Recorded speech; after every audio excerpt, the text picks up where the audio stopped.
안녕하세요. 저는 경기도 일산에 살고 있는 30대 후반의 여성입니다. 저는 기대가 없으면 실망도 없다는 말을 믿는 편입니다. 남편과 결혼하던 당시만 해도 저는 아무런 기대가 없었죠. 아니, 일부러 기대하지 않았다는 말이 더 적합할 겁니다. 그래서 결혼하고 나서 보여준 남편의 헌신적인 모습에 더 큰 기쁨을 느꼈던 것 같습니다. 남편은 저에게도 그리고 태어난 아이에게도 무척이나 잘했거든요. 주관적인 느낌이 아니라 객관적인 입장에서 다른 사람들과 비교했을 때에도 그런 편이었습니다. 저에게는 다정한 남편, 아이에게는 자상한 아빠였죠. 그뿐만이 아니었습니다. 사람 좋은 건 저희 시댁 식구들도 마찬가지였어요. 작은 일에도 늘 제게 고마워하시던 시어머니와 비록 어려운 형편이지만 콩 한 쪽도 저희와 나눠 먹으려고 하던 제 시누이까지. 남들은 시집살이며 고부 갈등이며 온갖 말도 못할 마음고생을 다하고 남편과 이혼을 하니마니 하면서 산다는데 저는 복받은 인생이라고 생각했죠. 물론 저도 나름의 마음고생이 없는 것은 아니었지만 이만하면 괜찮은 편이라고 생각했습니다. 사람이 살면서 원하는 걸 다 가질 수는 없는 법이니까요. 거기다 결혼 생활, 특히 시댁 문제는 제 뜻대로 되는 일이 아닌 영역이었으니까요. 그런데 사실은 이 모든 인생이 거짓이었다면 어떨 것 같으세요? 저와 제일 가깝다고 여겼던 남편이 사실은 제가 아는 사람이 아니었다면요. 거기다 시댁 식구들이 저에게 보여줬던 모습도 전부 연기에 불과했다면요. 저는 짧은 시간 동안 그동안 가까이에서 살고 지내왔던 사람들이 한순간에 앞뒤가 바뀌는 모습을 지켜봤습니다.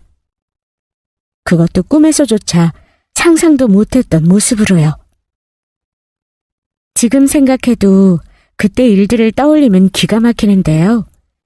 그 사연을 여러분들께도 들려드리고 싶어서 이 글을 보내봅니다.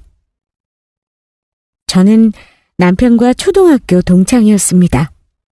요즘이야 저출산 문제가 심각하다 보니 초등학교 한 학년에 한 반을 만들기가 힘들어서 폐교환이 많이 하는 일들이 비일비재하지만 저희 때만 해도 상황이 딴판이었습니다. 학생 수가 많아도 너무 많아서 한 학년에 7반, 8반씩 있을 때였습니다. 그것도 한 반에 50명씩 꽉꽉 채워서 말이에요. 거기다 초등학교 저학년 때에는 오전반, 오후반으로 나눠서 수업을 했던 기억도 있습니다. 지금 생각해보면 신기한 점은 그렇게 전교생 인원이 많았는데도 그 대부분의 친구들의 이름을 다 기억했다는 것이었습니다. 곰곰이 이유를 생각해보면 제가 어릴 때만 해도 학원이니 뭐니 바쁘게 다니는 것보다는 학교를 마치면 다들 놀이터에 모여 같이 뛰어놀고는 했기 때문이 아닐까 싶습니다. 거기다 초등학교는 아무래도 어릴 적부터 같이 태어나고 자란 동네 친구들이 대다수였고요. 저랑 남편도 그런 동네 친구였습니다. 누구는 어머니 아버지들끼리도 친하게 지내는 이웃 사이라는데 저희는 그 정도는 아니었지만요. 남편은 사실 제 소꿉친구의 친한 친구였어요. 셋이서 어울렸던 적도 종종 있지만 단 둘만 놓고 본다면 그렇게 친하진 않은 정도의 사이였죠. 요즘은 어린이집에서 3, 4살짜리들도 다 연애를 한다는데 저희 때는 초등학교 때 누가 누구를 좋아한다는 일이 정말 큰일이었습니다. 친구들 사이에서 놀림받기 일쑤였죠. 그래서 설령 이성적인 호감이 있더라도 선뜻 티를 내거나 공개적으로 사귄다는 건 상상도 못할 일이었습니다. 그래서 자주 다 같이 어울려 노는 걸로 은근히 서로만 아는 호감 표현을 하다가 본격적인 연애는 중학교나 고등학교에 가서 시작이라는 시기였죠. 사실 지금 생각해보면 겨우 초등학생이 연애라는 감정이 뭔지는 제대로 알고 있었을까 싶은 생각에 웃음이 나기는 하네요. 저는 초등학교 6학년 내내 반장을 했었습니다. 사실 제가 인기가 많은 타입이었다기보다는 그냥 시험 성적이 좋아서 반장을 도맡아 한 케이스였죠. 그때 저는 말수도 적고 낯가림도 심해서 정말 친한 친구들 몇몇이랑만 어울려 놀았을 뿐 다른 친구들과 두루두루 다 어울려 잘 지내지는 못했거든요. 지금이었으면 따돌림 당하기 딱 좋은 성격이었던 것 같습니다. 하지만 다행히도 반 친구들이 모두 착해서 그런 저를 이해하고 잘 어울려 주었습니다. 남편은 그 당시에 사고뭉치였어요. 그 나이대의 대다수의 남자애들이 그런 것처럼 하루가 멀다 하고 사고를 쳐댔죠. 축구를 하면서 공을 잘못 쳐서 창문을 깨먹기도 하고 장난이 과해서 친구들을 울리기도 했어요. 남자애들이랑 내기를 해서 여자애들이 하는 고무줄을 다 끊어먹기도 했고 공부는 정말 지독하게도 안 해서 성적도 좋은 적이 없었죠. 가끔씩 같이 어울리던 남자애들과 쌈박질을 하기도 했고요. 자연히 남편은 저에게 있어서는 그저 사고 많이 치고 공부는 절대로 안 하는 제 친구의 친구, 딱 이 정도의 포지션이었습니다.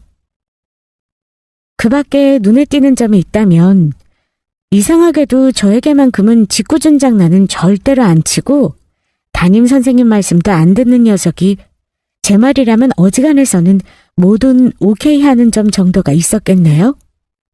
아, 한 가지 덧붙이자면 얼굴이 잘생겼었어요. 또래보다 키는 좀 많이 작았지만요. 어쨌든 그렇게 초등학교를 졸업하고 저는 가족이 다 함께 서울로 이사를 가게 되면서 정든 친구들뿐만 아니라 미래의 남편과도 헤어지게 되었습니다. 어차피 그대로 중학교에 진학했어도 얼굴 보기는 힘들었겠지만요. 그리고 저는 그 이후로 쭉 계속 서울에서 지내게 되었고요. 대학에 들어갔을 때 가족은 다시 고향으로 이사를 하게 되었지만 저는 서울에서 학교를 다니고 있었기 때문에 그곳에서 자취를 했습니다. 대학 생활은 제 생각보다 훨씬 정신없이 바빴습니다. 놀면서 다니는 애들도 있었지만 저는 그럴 만한 능력이 없더라고요. 학기 중에는 수업을 듣고 과제를 하며 시험을 치르느라 정신이 없었고 방학 때가 되면 계절학기를 듣고 학원을 다니거나 정신이 없었죠. 그래서 고향에 내려가는 일이라고는 명절과 제사 혹은 부모님 생신 등등의 행사 때뿐이었죠. 횟수는 1년에 많아야 6, 7번이 넘지 않았습니다.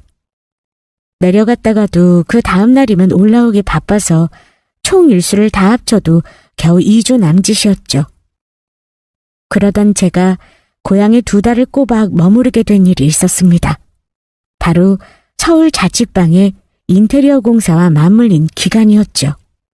당시에 저는 학교 근처에 오래된 다세대 빌라에 지내고 있었는데 집주인이 방학 기간을 맞이해서 공사를 해야겠다고 통보한 상태였습니다.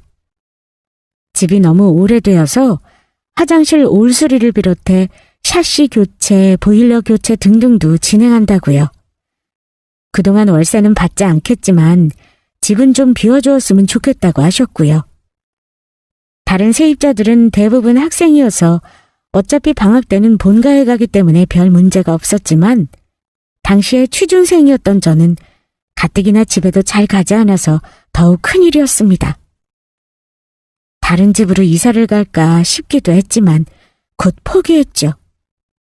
여기만큼 월세며 보증금이 저렴한 곳도 구하기 힘들었고 사실 막상 이사를 하려니 귀찮기도 했거든요. 결국 고민을 거듭한 끝에 고향에 내려가 본가에서 잠시 머무르기로 했습니다. 만약 이대로 취업을 한다면 앞으로도 부모님과 같이 보낼 수 있는 시간이 그리 많지 않을 것 같다는 생각도 있었습니다. 사실 엄마 밥이 그립기도 했고요. 저는 대충 쌀 수 있는 짐을 다 싸서 택배로 붙이고 커다란 트렁크 몇 개를 끌고 그 길로 고향에 내려갔습니다. 처음 일주일간은 이런 천국이 따로 없었습니다. 간만에 늦잠도 실컷 자고 눈을 뜨면 언제나 엄마가 밥을 해주고 빨래도 해주고 필요한 건 말만 하면 안 되는 게 없었죠. 그러다 보니 사람이 점점 게을러지더라고요. 나중에는 노는 것도 지겨워졌고요. 안 되겠다 싶어서 억지로 밖을 나갔습니다. 하다못해 매일 운동이라도 규칙적으로 좀 하자 싶었거든요. 집 앞에는 공원과 작은 산책로가 있었는데 선선한 여름밤에는 동네 사람들이 거기 모여서 운동을 하고는 했어요. 그리고 거기서 저는 정말 우연찮게도 운동을 하러 나온 남편을 만났습니다. 저기 혹시 너 유정이 아니야? 네? 맞는데 저를 어떻게... 사실 산책을 나온 맞은편 강아지가 너무 귀여워서 멀리서부터 한바구음을 지으며 쳐다보고 있었거든요. 그런데 운동복 차림으로 같이 나온 견주분이 자꾸 저를 흘끔거리며 쳐다보시는 게 느껴지더라고요. 제가 남의 강아지를 너무 빤히 쳐다본 건가 싶은 마음에 시선을 돌리고 지나치려는 그 순간 그분이 저를 불러세웠죠. 너 나 기억 안 나? 김동현. 우리 같은 초등학교 다녔잖아. 같은 동네 골목 앞뒤로 살고. 응? 아! 기억났어! 김동현? 솔직히 먼저 말을 걸어주지 않았으면 못 알아볼 뻔했습니다. 어릴 때는 그 키 작던 꼬꼬마가 지금은 대충 봐도 키가 180이 훌쩍 넘어 보였고 운동도 얼마나 많이 했는지 그때는 말라 비틀어졌던 몸이 아주 헬스 트레이너 같은 근육질이 됐더라고요. 앳되던 목소리도 훨씬 중저음으로 변해 있었고요. 그나마 간신히 알아볼 수 있었던 건 저를 향해서 시익 웃는 그 얼굴 때문이었습니다. 다 변했어도 한 가지 달라지지 않은 게 있다면 그건 바로 저 잘생긴 얼굴이었죠. 심지어 더 잘생겨졌더라고요. 와, 진짜 오랜만이다. 잘 지냈어? 너 나 어떻게 알아봤어? 나는 전혀 못 알아보고 지나칠 뻔했는데? 왜 못 알아봐? 너는 지금도 어릴 때랑 똑같이 생겼는데. 맞은편에서 오는데 보니까 딱 알아보겠더라. 이거 칭찬 맞지? 초딩 때랑 얼굴이 똑같다는 게 좋은 얘기인가? 당연하지. 내가 그때도 너 엄청 좋아했잖아. 예뻐서. 저희는 그렇게 시간 가는 줄을 모르고 반갑게 이야기를 나누었습니다. 동현이는 그 이후로도 계속 이 동네에 살았다고 하더라고요. 한 동네에 이렇게까지 오래 살기도 쉽지 않은 일인데 신기했죠. 덕분에 그동안 끊겼던 친구들 소식도 이래저래 많이 전해 듣게 되었습니다. 친구들 취업 소식이며 경조사 소식, 근황까지도요. 모처럼 재미있었습니다. 간만에 옛날 이야기를 떠올리고 있자니 추억이 새록새록했고요. 마침 동현이도 취업 준비 중이었다고 하더라고요. 저도 한동안 고향에 있을 예정이니 종종 이렇게 얼굴 보자는 이야기와 함께 우리는 연락처를 주고받고 헤어졌습니다. 그런데 뜻밖에도 다음날 바로 연락이 오더라고요. 같이 도서관에 가서 공부를 하자고요. 어차피 저도 여기서 할 일도 없고 거절할 이유가 없었습니다. 그렇게 아침에 만나 같이 도서관에 가서 취업 준비용 공부를 하고 같이 점심을 먹었습니다. 그리고 저녁까지 다시 공부를 하고 돌아오는 길에는 운동 겸 산책을 같이 하고 그런 날들이 거의 매일같이 이어졌어요. 그렇게 자주 붙어 다니다 보니 어느 순간인지 저도 모르게 감정이 싹 트더라고요. 날씨도 너무 좋았고 연애를 쉰 지도 꽤 오래됐었고 거기다 동현이는 적극적으로 제게 호감을 표시해왔고요. 핑계를 대려면 이후에 얼마든지 있었죠.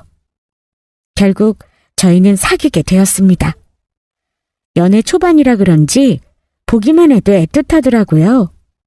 애초에 한 달만 있으려고 했던 시간을 훌쩍 넘겨 저는 그러고도 2달을 더 고향에 머물렀고요. 당시에 저희는 각자의 집에 서로 비밀 연애를 하고 있었는데 자취방 수리가 끝나도 진작에 끝났는데 하도 올라갈 생각을 하지 않으니 저희 엄마가 수상하게 여기실 정도였죠. 취업 면접이 없었다면 그나마도 더 연장되었을지도 몰랐고요. 아무튼 불행인지 다행인지 저는 취업을 보았던 회사에 합격하게 되어 서울살이를 다시 이어가게 되었습니다. 동현이와는 자연스럽게 장거리 커플이 되었고요. 서로 한참 좋을 때 장거리 커플을 하려니 죽을 맛이더라고요. 그때는 뭐가 그렇게 좋았는지 지금 생각해보면 이해가 되지 않을 정도지만 원래 콩깍지가 쉬면 눈에 보이는 게 없는 법이니까요. 저희는 2주에 한 번씩 주말을 이용해 번갈아 가면서 서로 올라가고 내려오는 만남을 지속했습니다. 그리고 서울에 있는 저 때문에 동현이도 취업을 서울로 하려고 마음을 먹었고요. 하지만 문제는 취업이 그렇게 녹록한 일이 아니었다는 겁니다. 저만 해도 서울에 있는 대학을 나오고 그래도 장학금도 받아가며 나름 열심히 살아왔는데도 1년의 재수 끝에 겨우 목표보다 하향 조정한 회사에 합격한 거였거든요. 반면 제 남자친구이긴 하지만 냉정하게 평가를 해보자면 동현이는 고향에 있는 이름 없는 대학에 간신히 붙어 그것도 형편없는 학점을 받고 흔히들 말하는 취업용 스펙이라고는 전무한 상황이었죠. 어릴 때도 공부하는 거리가 먼 인생이었으니 사실 새삼스러운 일도 아니기는 했습니다. 다만 제가 도와주겠다는 핑계로 막상 까보니 제 생각보다 더 취업이 험난한 상황이더라고요. 어디서부터 손을 대야 할지 조금 막막했습니다. 자소서 같은 부분은 제가 고쳐줄 수 있지만 결국 면접을 보는 건 본인 능력이었으니까요. 급한 대로 우선 필요하겠다 싶은 자격증 공부를 시켰지만 합격률은 턱없이 낮았습니다. 저는 애가 타는데 이걸 다행이라고 해야 할지 아니라고 해야 할지 간신히 서류 합격한 회사들의 번번이 면접에서 떨어지면서도 동현이는 여전히 해맑더라고요. 원래도 근심 걱정이라고는 없는 타입이기는 했어요. 너랑 사귀고 서울로 취업해야 할 줄 알았으면 진작에 공부 좀 할 걸 그랬다면서 쉬고 웃는데 낙담해서 축 처져 있는 것보다 훨씬 낫다고 생각은 했지만 나중에는 좀 어이가 없어서 저까지 웃음이 나기는 하더라고요. 어쨌든 동현이가 취업을 하게 된 건 그로부터도 1년이나 더 지난 후의 일이었습니다. 제 입으로 이런 말을 하기는 그렇지만 솔직히 이 취업난에 그 스펙으로 여기라도 합격한 건 제 공이 구할은 되지 않을까 싶어요.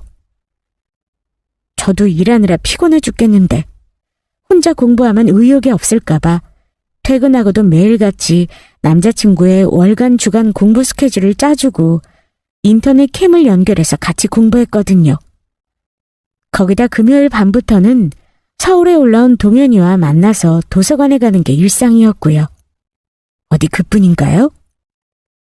제가 자격증부터 면접 대비용 책들도 사주고 예상 면접 질문도 뽑아주고 심지어 면접 보는 날에는 기운 내라고 정정의 구두까지 다 사줬죠.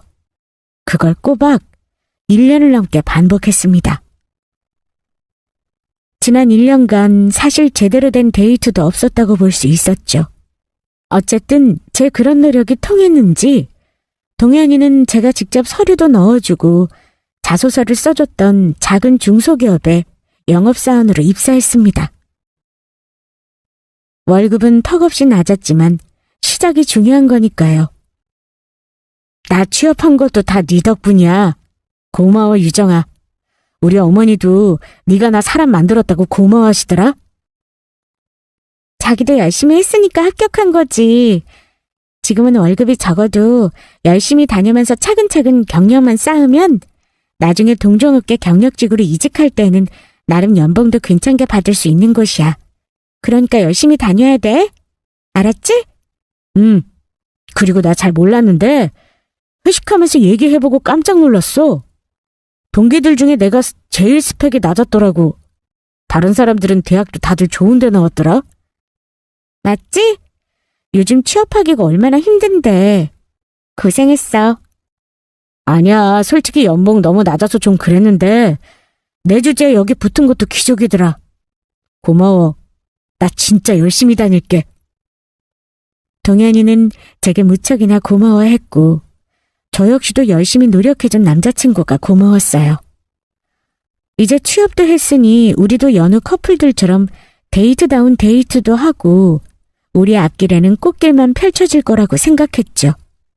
나중에 생각해보면 어쩜 그렇게 순진한 생각을 했던 걸까 싶지만요.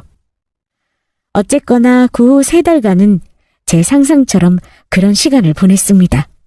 맛있는 것도 먹으러 다니고 쇼핑도 하고 전시회도 보러 다니고 그런 평범한 것들을요. 하지만 3달 뒤 저희는 청천벽력 같은 소식을 듣게 되었습니다. 그건 바로 저의 임신 소식이었죠. 저도 아직 회사를 다닌 지 1년밖에 되지 않았고 남자친구는 이제 겨우 수습이 끝난 신입사원이었는데 진짜 앞이 깜깜했습니다. 하지만 현실적인 고민을 하는 저와 달리 동현이는 이 소식을 무척이나 반가워했어요. 실수로 조금 더 빨리 찾아오기는 했지만 어쨌거나 아기는 축복이고 우리도 사랑하고 있는 사이니까 결혼하면 되는 거 아니냐면서요. 모은 돈도 하나 없는데 어떻게 결혼을 하고 어떻게 살겠다는 건지. 저는 한숨이 절로 나왔죠. 하지만 서로 좋아하는 사이에 생긴 아이를 지운다는 건 못할 짓이라고 생각했습니다. 결국 고민 끝에 아이를 낳기로 했고 죄송스럽지만 저희 친정 부모님의 도움을 받아 신혼집을 마련했습니다. 조금 부족한 돈은 대출로 해결했고요. 그리고 남자친구 자취방 보증금을 뺐더니 딱 3천만 원이 나오더라고요.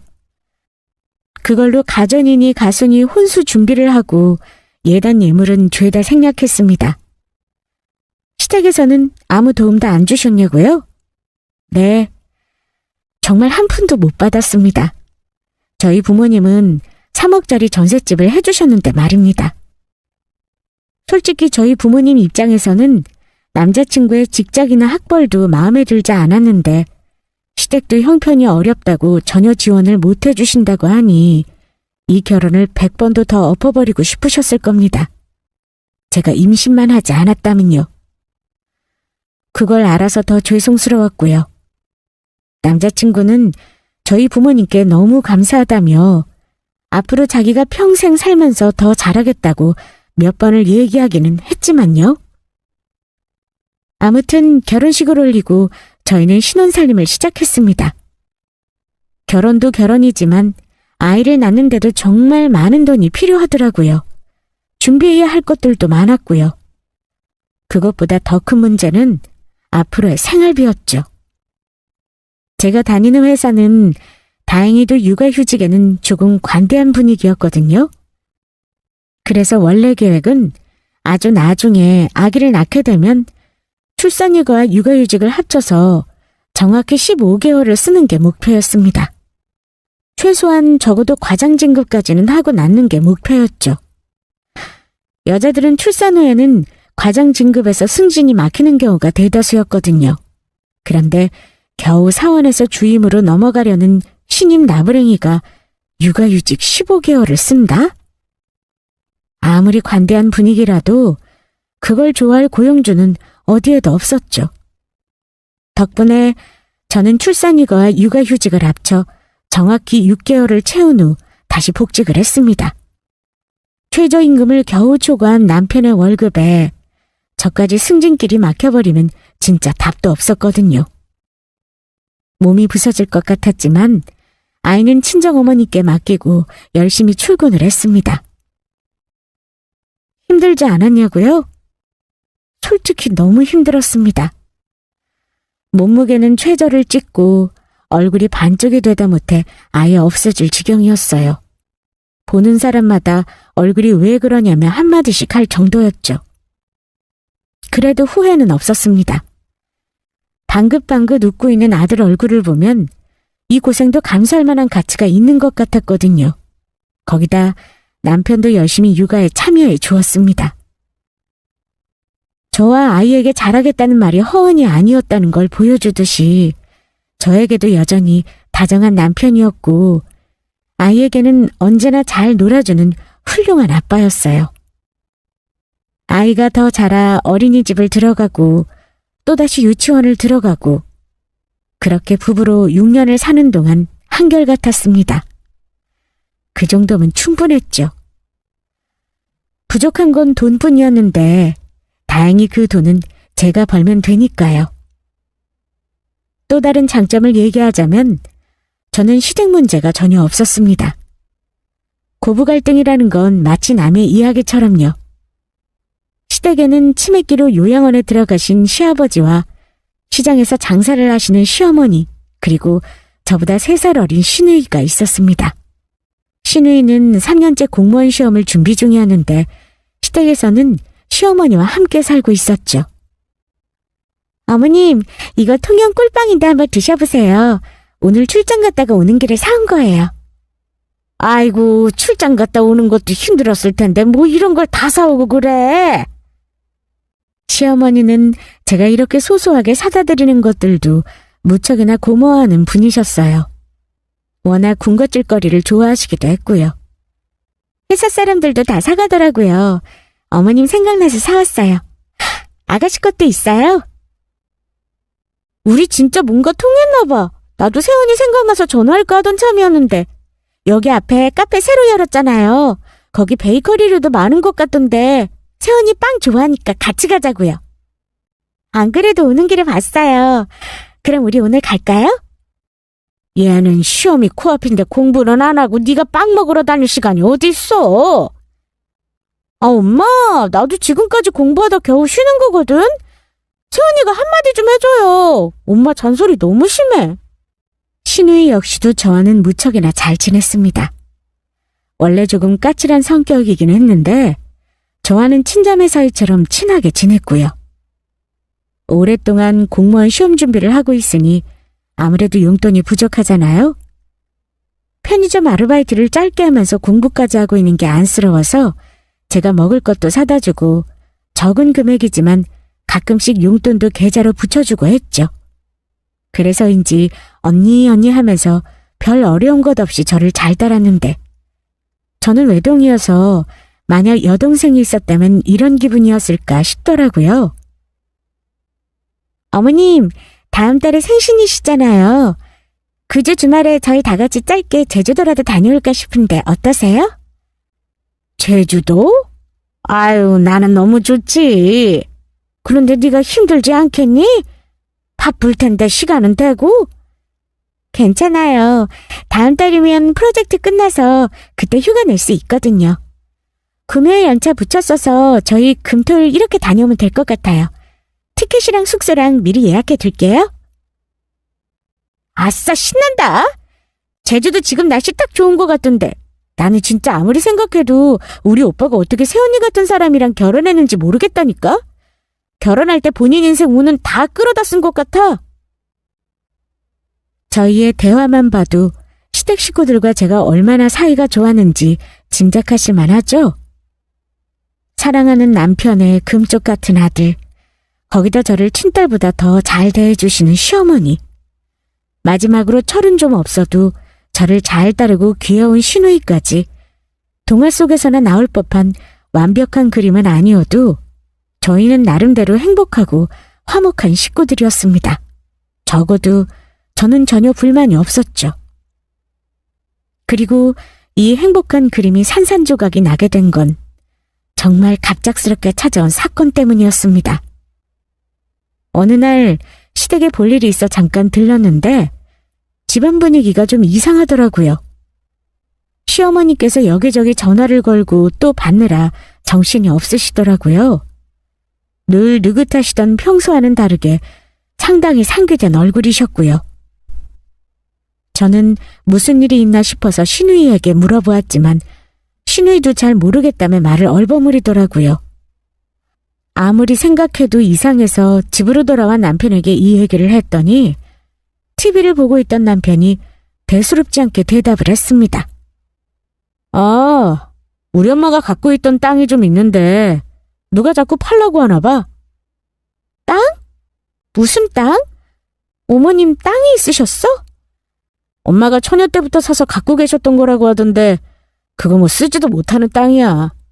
아무튼 예전부터 돈이 없어서 팔려고 했는데 안 팔려서 결국 그냥 가지고 있었던 땅이거든. 그래? 안 팔리던 땅인데 사겠다고 하는 사람 생겼으면 좋은 일 아니야? 몰라. 또 막상 팔라고 하니까 욕심이 나나 보더라고. 엄마가 알아서 하겠지 뭐. 남편도 자세히는 모른다고 하고 저도 큰 관심은 없어서 그저 그런가 보다 했죠.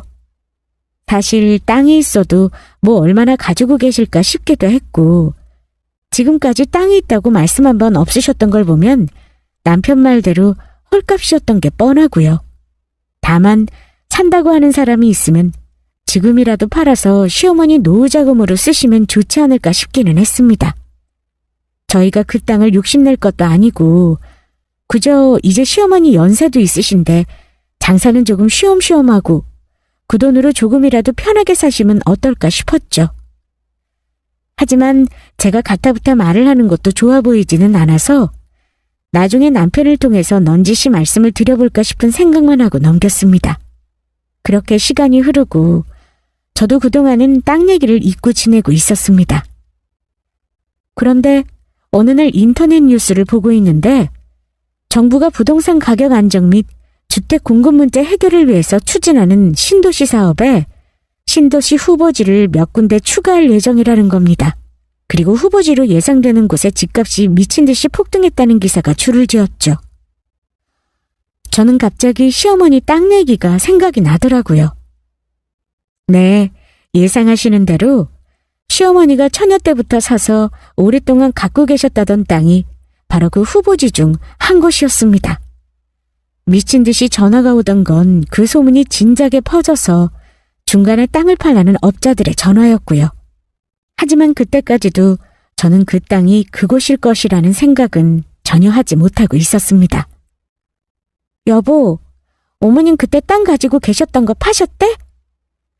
나도 모르겠어. 왜 이렇게 그 땅에 관심이 많아? 어? 아니 나는 그냥 생각이 나서 물어보는 거지. 내가 무슨 관심 있다고 그래. 팔았는지 아닌지는 나도 모르겠고 그 땅은 어머님 거니까 당신은 신경 쓰지 마. 궁금해하지도 말고 나도 관심 없으니까. 저는 그저 그때 말씀하셨던 땅이 팔린 건가 싶은 생각에 물어봤을 뿐이었죠. 그런데 남편이 발끈하면서 정색을 하더라고요. 저는 솔직히 좀 당황스러웠습니다. 꼭 제가 시어머니 재산에 눈독이라도 들이고 있는 것처럼 말하는 게 기분이 나쁘더라고요. 날 이렇게 생각하는 건가 싶은 마음에 섭섭하기도 했고요. 애초에 제가 시어머니 재산에 관심이 없었다면 결혼할 때 10,000원짜리 한 장 안 보태준 시댁에 진작에 불만을 얘기하지 않았을까요? 그동안 시어머니 용돈에 시누이 용돈까지 챙긴 건 저인데 이제 와서 이런 남편의 반응을 보니 억울하기도 했고요. 하지만 붙잡아 놓고 따지자니 큰 싸움이 될 것 같았고 아무래도 시댁 돈 얘기이다 보니 민감한 주제인지라 저는 일단 참고 넘어갔습니다. 나중에 다시 분위기가 좋을 때 제대로 짚고 넘어갈 생각을 하면서요. 그렇게 2달쯤 지났을까요? 저희에게는 정말 많은 일이 있었습니다. 그 2달 사이에 남편의 행동이 정말 이해할 수 없는 일들 투성이었거든요. 요즘은 회사에 바쁜 일도 없는 걸로 아는데 평소 같았으면 칼퇴근을 하고 들어와 아이를 돌보고 집안일을 도왔을 남편이 매일같이 늦게 들어오더라고요. 거기다 주말이면 친구를 만난다며 나가버리거나 술을 마시고 들어오는 일도 잦았고요. 더 이상한 건 눈에 띄게 커진 씀씀이었습니다. 당신 도대체 무슨 돈을 이렇게 많이 쓴 거야? 이번 달 카드값이 얼마 나온 줄 알아? 400만 원이야, 400만 원. 당신 월급보다 카드값을 더 썼다고. 잔소리 좀 그만해 진짜. 돈 좀 쓸 때도 있는 거지. 내가 노는 것도 아니고 나도 돈 버는데 돈 쓸 때마다 일일이 당신 허락받아야 돼? 아니, 누가 내 허락을 받으래? 그리고 이유가 있는 지출이면 누가 뭐라고 해. 근데 월급보다 쓴 돈이 더 많은데 딱히 뭘 산 것도 아니니까 이상해서 그러지. 아휴 진짜 짜증나네. 그깟 400만 원 가지고. 남편 월급이 300을 넘긴 것도 사실 얼마 되지 않은 일이었습니다. 저는 그것보다 못해도 1.5배를 더 벌었고요. 그래도 저는 불만이 없었습니다. 그동안 둘이서 버는 돈은 모두 한 곳에 모아서 대출금을 갚고 적금과 저축 그리고 생활비를 쪼개서 썼어요. 그리고 남편도 저도 똑같은 금액으로 용돈을 할당해서 써왔고요. 카드값은 특별한 사유가 없이는 절대 용돈을 초과하지 않도록 항상 계산하며 써왔고요. 불만을 가져야 한다면 제가 가져야 맞는 게 아닐까요? 남편의 저런 반응이 저는 이해가 되지 않았습니다. 지금껏 제가 알고 있던 사람이 맞나 싶을 정도로 갑자기 저런 태도를 보이니까 황당해서 말이 안 나왔죠. 답답해서 제가 대체 무슨 일인 거냐고 대화를 좀 해보자고 말을 해도 무시하거나 그냥 그 자리를 회피해버리는 식이었습니다. 그렇게 제 속이 터지는 상황이 반복되던 어느 날, 저는 드디어 그 이유를 알게 되었습니다. 그것도 청소를 하다 우연히 서랍 속에서 남편이 보관했던 이혼 서류를 발견하고 나서 그제 알게 되었죠. 이게 대체 뭐냐고 묻는 제게 남편이 그러더라고요. 시어머니가 산 땅이 100배가 올랐다면서요. 기가 막혔습니다. 시어머니가 산 땅이 오른 것과 우리가 이혼을 해야 하는 이유가 무슨 관계가 있는 거냐고 묻는 제게 당당하게도 대답하더라고요. 유산 받으면 너랑 나눠야 하는데 그 전에 이혼해야지. 진짜 제정신이니? 그 돈 때문에 지금 이혼을 하자고? 유정아, 솔직히 우리가 그렇게 잘 맞았던 건 아니잖아. 너도 나한테 불만 많았잖아. 임신한 거 아니었으면 솔직히 나 같은 놈이랑 결혼했겠어? 너 지금 그걸 말이라고 하니? 그게 나한테 할 소리야? 우리 6년을 같이 살았어. 그래, 나는 그렇다 치고 그럼 한월이는? 우리 아들은 무슨 죄야?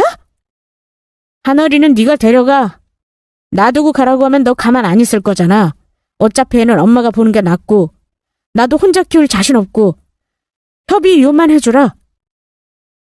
너 제정신 아니야. 네가 어떻게 한월이랑 나한테 이럴 수가 있어? 우리 그동안 아무 문제 없었잖아. 아무 문제 없었기는.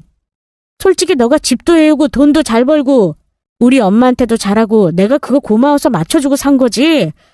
마누라가 아무리 예뻐도 처음 본 여자만 못하다는데 이만큼 사니까 이제 나도 이게 정으로 사는 건지 아닌 건지 헷갈리더라. 뭐라고? 나 너한테 고맙게 생각해. 고맙긴 한데 정으로 남은 평생 살 생각하니까 앞이 깜깜하더라. 그런데 너랑 헤어지고 애 양육비까지 주면서 혼자 살 자신은 없더라고. 그래서 질질 끈 거지. 그런데 천만다행으로 엄마가 돈을 벌었다잖아? 내가 고민하고 있는 거 또 어떻게 알고. 넌 진짜 미친놈이야. 알아? 내가 생각해도 나 미친놈 맞아. 그러니까 제발 이혼 좀 해줘. 어차피 다 알게 된 마당에 너도 나랑 살기는 끔찍할 거 아니야. 어쩌다 저한테 이런 일이 생긴 건지 정말 이해가 가지 않았습니다. 어디서부터 잘못된 건지도요.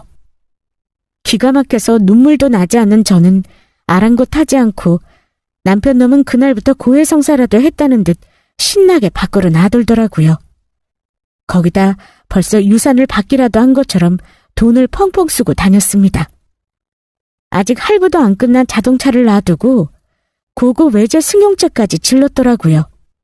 제일 친한 친구가 샀다며 평소에 부럽다고 노래를 부르던 바로 그 차였죠. 그 친구와 본인의 연봉 차이는 정확히 4배였는데 그건 생각지도 않고 저 차를 뽑은 거였습니다.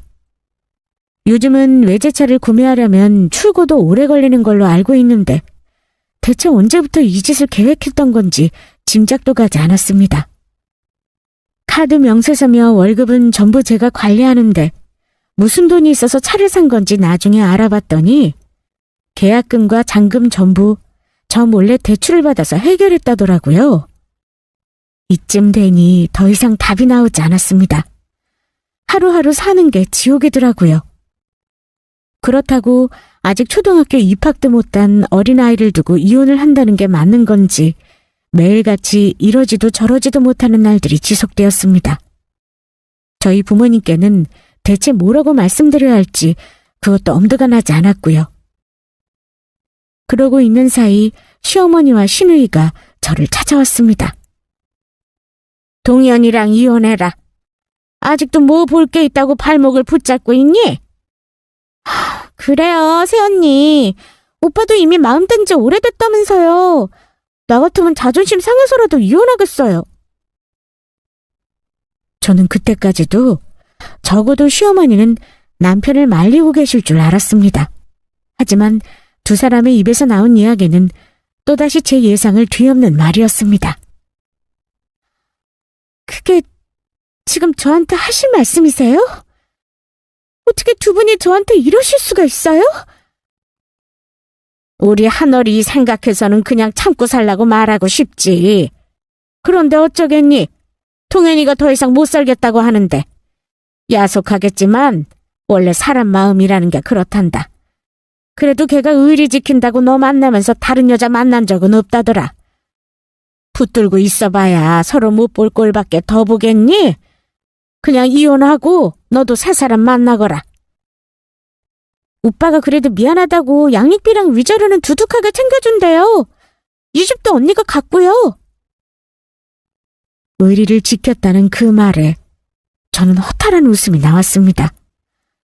어떻게 이 상황에 의리라는 말을 갖다 붙일 수가 있을까요? 그 힘든 세월 같이 했던 조강지쳐 버리고 다른 이유도 아니고 돈 생기니 나 몰라라 이혼하자는 놈에게 말입니다. 거기다 이 집을 내가 갖는다고요? 원래 이 집은 우리 부모님이 해주신 제 명의로 된 집인데 말입니다. 귀신이라도 흘린 것처럼 앞뒤가 싹 변한 시댁 식구들의 모습은 남편과 똑같았습니다. 지금까지 제가 알던 그 사람들이 아니었어요. 여태껏 제가 친정 식구처럼 챙겼던 그 노력들은 온데간데 없어졌죠. 심지어 한순간에 남보다도 더 못한 사이로 변해버렸고요. 그렇게 두 사람이 다녀간 이후 저는 남아있던 일말의 애정마저도 다 떨어지게 되었습니다. 더 이상은 못 참겠더라고요. 이혼해주겠다고 하니 남편 놈이 바로 집으로 달려왔습니다. 저는 그 면전에 대고 변호사와 상의한 제 협의 이혼 조건을 내걸었습니다. 협의 이혼을 해주는 대신에 충분한 양육비와 위자료 재산 분할을 받는 것으로요. 물론 남편 놈에게는 그럴 만한 돈이 없었습니다. 1금융권 대출을 한도까지 받고 남은 금액은 2금융권에서 대출을 받았습니다. 그리고 시어머니가 보유한 땅을 담보로 대출을 또 받아 몇억 원대의 돈을 지급받았고요. 이것도 나중에 알게 된 사실이지만 당장이라도 이혼을 못해서 안달난 이유는 그새 생긴 새 애인 때문이었다더라고요. 적어도 의린을 지켰다던 시댁 식구의 그 말도 거짓말이었던 셈이죠. 그렇게 저희는 이혼하게 되었습니다. 남편 놈이 짐을 싸서 이 집에서 나가는 걸로 우리의 결혼 생활의 끝을 맞이했죠. 이혼까지는 너무 힘들었는데 차라리 이혼을 하고 나니 마음이 편해졌습니다. 다들 그렇게 이혼을 많이 한다던데 가정을 지키지 못한 게 제 잘못도 아니었고요. 처음에 이 황당한 이야기를 들으신 저희 부모님은 기절을 할 것처럼 놀라셨습니다. 특히 저희 아버지는 처음부터 이 결혼을 말렸어야 했다며 한탄을 하시더라고요. 죄송스러웠지만 이미 이렇게 되어버린 걸 어쩌겠어요. 저는 그 사람 없이 이제 새로운 인생을 잘 살아보겠다고 말씀드렸습니다. 그전보다 더 잘 살 자신도 있었고요. 얼마간의 부침을 겪은 뒤에 제 일상도 곧 평화로워졌습니다. 원래 살던 아파트에서도 이사를 했습니다. 이사를 하려니 일이 많아서 계속 살까 싶기도 했지만 아무래도 자꾸 옛날 일이 떠올라서 환경을 바꿔야겠다 싶더라고요. 다행히 그 사이 살고 있던 아파트 값도 많이 뛰었습니다. 아파트를 팔고 위자료로 받은 돈까지 합쳐서 평수는 조금 작아졌지만 학군이 훨씬 좋고 쾌적한 동네로 이사를 갔습니다. 아이는 아직 어려서 그런지 금방 새로운 환경에 적응을 하더라고요. 새로운 환경도 이혼 후의 삶에도 적응하는데 딱히 어려운 것은 없었습니다. 애는 어차피 지금까지도 유치원 가는 시간을 제외하면 대부분 친정어머니가 봐주셨고 저도 다니는 회사를 열심히 다니고 있었고요. 그 사이 승진도 했습니다. 다만 가끔씩 아이가 아빠는 왜 집에 안 들어오냐고 묻는데 그걸 이해시키기는 조금 힘들더라고요. 하지만 이것도 시간이 해결해 줄 거라고 믿었고요. 그런데 1년쯤 지나 남편 놈이 찾아왔습니다. 만나달라는 연락을 받고 정말 설마 했죠. 그동안 아이가 보고 싶다고 몇 번을 연락해도 전화 한 통 먼저 안 하던 놈이었거든요. 이혼한 이후로 저뿐만 아니라 아이를 단 한 번도 만난 적이 없었고요. 무슨 헛소리를 하려고 찾아왔나 싶은 생각이 먼저 들었습니다. 그리고 보인 건 멀리서 한눈에 딱 봐도 폐차 직전인 똥차에서 내리는 모습이었어요. 이혼할 때 시원하게 대출로 질렀던 그 외제차는 어디로 가고 어디서 저런 조도 안 탈 똥차를 끌고 왔는지 이해가 안 되더라고요. 뭐야? 여긴 왜 왔어? 미안해, 유정아. 여보, 나 한 번만 용서해줘. 나 이혼하고 진짜 후회 많이 했어. 당신이랑 하늘이 얼마나 보고 싶었는지 몰라. 그동안 한 번 찾아온 적도 없으면서 이제 와서 무슨 개소리야. 헛소리 말고 용건이나 말하고 꺼져. 알고 봤더니 그동안 시댁과 남편놈에게는 많은 일들이 일어났더라고요. 그동안 신도시 후보지라는 호재만으로 100배가 뛰었던 땅값이 후보지에서 탈락하게 되면서 폭락을 한 겁니다. 다시 원래 가격으로 돌아가게 된 거죠. 사실 애초부터 시댁이 갖고 있던 그 땅은 값이 오를 이유가 전혀 없었던 쓸모없는 땅이었거든요. 처음에 남편이 말했던 것과 같은 이유였죠. 중요한 건 남편놈이 아직 팔리지도 않은 땅을 이미 팔린 땅으로 취급해 유산받을 생각만으로 부풀어 있었다는 겁니다.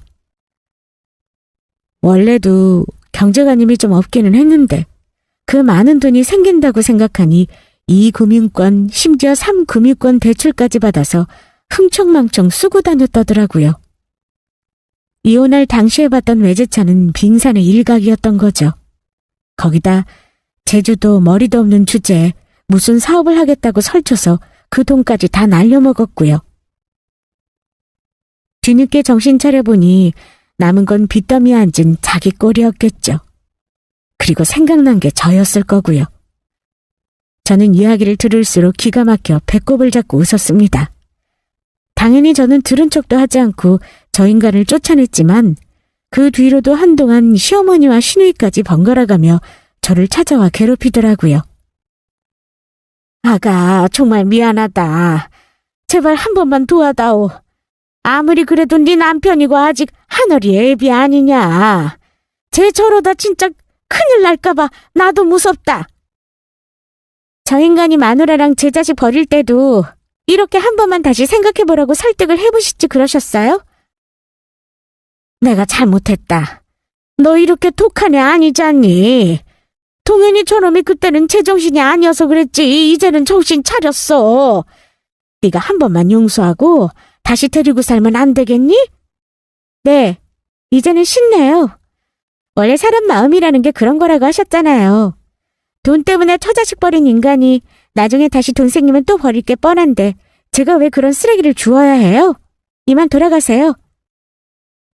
그렇게 2달쯤인가를 더 번갈아가며 찾아와 실랑이를 하던 시댁 식구들은 이제 더는 보이지 않게 되었습니다.